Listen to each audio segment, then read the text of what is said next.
panahon, sa mapanglaw na gubat, may isang kwento sa isang binata na nakatali sa punong higera. Ganito ba talaga kalakas ang pangyarihan ng pag-ibig na gawa nitong sira ng pagmamahalan ng Ama? Ama! Bakit ikaw pa sa lahat ng tao ang aking nasagasaan? Ipaglaban ko pa sana ang pag-ibig ko kay Florida. Ano ito? Baka si Tunos ang mabangis na hayop. Baka si Tunos ang leon. Sunod ko ito.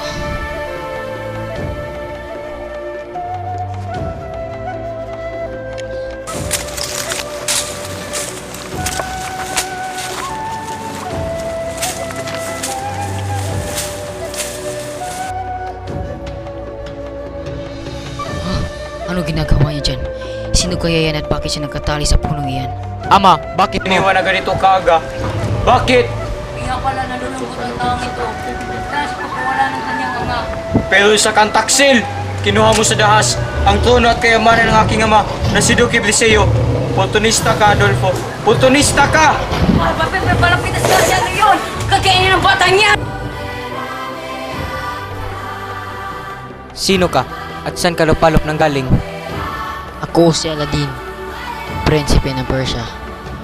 O ito, kumain ka at magbawi ka ng lakas. Salamat.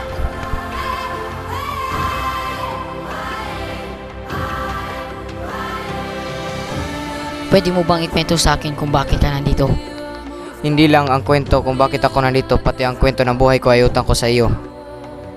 Ako si Florante, anak ni Duque Bliseo at Prinsesa Floresca. Ano kaya ang ating anak? Babae o lalaki?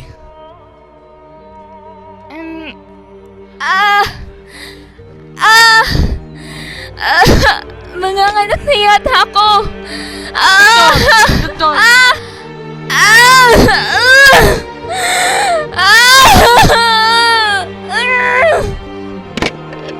Kamahalan, lalaki po ang anak niyo. Floresca, lalaki ang ating anak. Duque! Huwag mo na.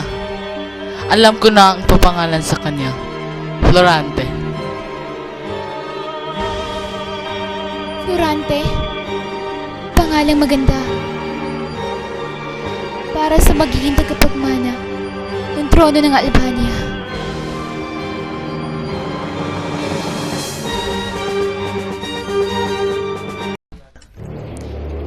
La la la la la.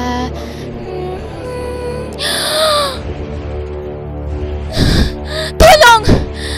Tulong! Ay naku, tulong! Ano po nangyari, mahal na Reyna? Minalito! Tingnan mo! Isang ibon! Isang napakalaking ibon! Ah, isang puwetring ibon. Dapat siya mawala. Malis ka dito, ibon ka.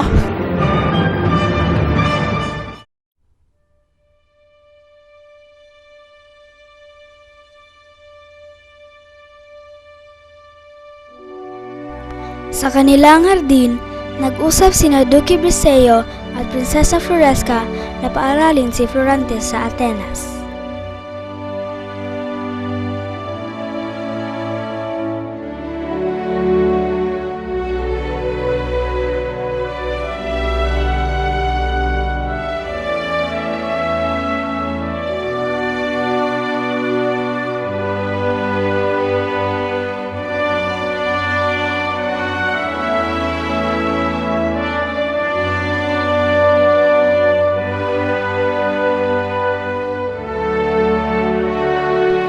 Alam nito ni Duque Bliseo, kaya sa gitna ng pagluha ng ina ni Florante, tiniis niyang papalayo ang anak.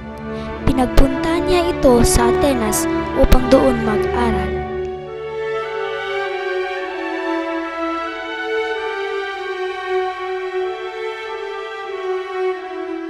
At dito ako nag-aaral sa Atenas.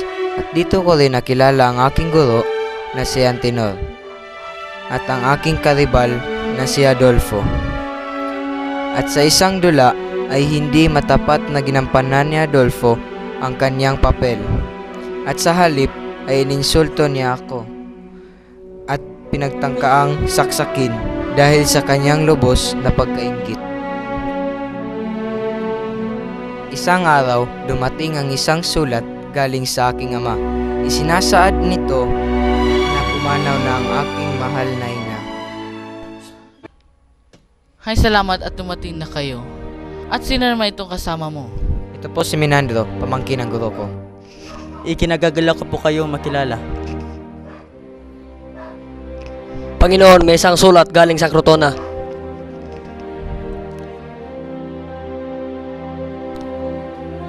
Si Haring Linceo, humihingi na iyong tulong. Florante, aalis tayo ngayon. Ihanda ang hukbo. Nagpasyahan nila ni Haring Linceo at ang aking ama na bawiin ang Crotona sa kamay ng mga Moro.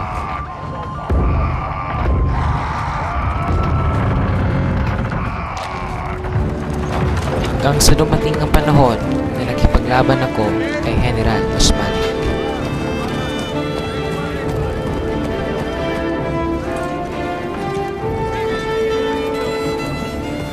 Nagabi ko si Osman. Pinagbuni ako sa bayan. Pagkaraan ng 5 buwan sa Crotona, napilit akong bumalik sa Albania dahil